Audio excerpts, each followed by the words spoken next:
Денис Бережни е од Керсон. Градот беше под контрола на Русија во октомври минатата година, кога Бережни рече дека неговото училиште организирало принудно патување на ученици во така наречениот здравствен летен камп во окупираниот Крим. Училишните работници фалсификуваа документи за одење во кампот, бидејќи моите родители не потпишаа никаква дозвола. Тогаш Бережни имаше 17 години. Кога пристигнал во кампот, вели тој, локалниот персонал веднаш почнал да им држи часови по пропаганда на учениците. Тие рекоа дека Русија е подобра, дека ќе ги заземе териториите на Украина и дека украинците се нејзини робови. Ако нашли украински реквизити, ги палеле или кинеле.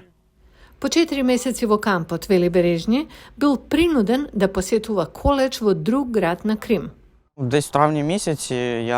Некаде во мај добив повик од еден пријател. Тој рече дека постои украинска организација Спасете ја Украина, која ги носи децата дома.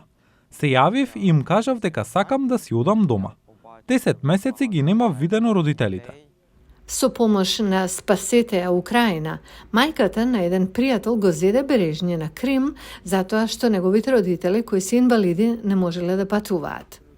Групата за помош е меѓу украинските непрофитни групи, кои, како и владата, работат да ги вратат украинските деца дома.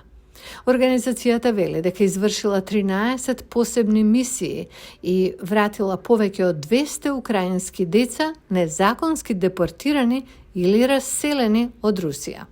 Потребно е околу 1 месец за да се подготви секој случај. Прво ги подготвуваме сите документи. Потоа работиме на логистика и го одредуваме најдобриот пат. Мора да гледаме дури и на најситните детали, до кое време од денот, на кој премин да ја поминеме границата.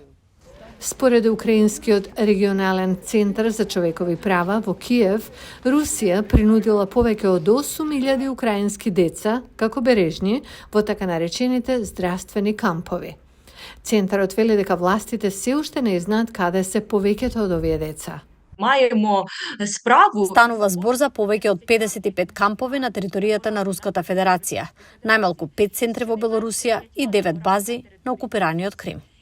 Во март, Меѓународниот кривичен суд издаде налог за апсење на рускиот председател Владимир Путин и руската правобранителка Марија Лвова-Белова за воено злосторство и незаконска депортација и трансфер на деца од окупираните области на Украина во Русија.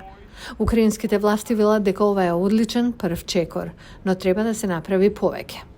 Попри те, што в свети иснува и покрај меѓународното хуманитарно право, како и разните конвенции, светскиот глобален систем за безбедност на децата едноставно не функционира, доколку Руската Федерација не сака да ги следи правилата.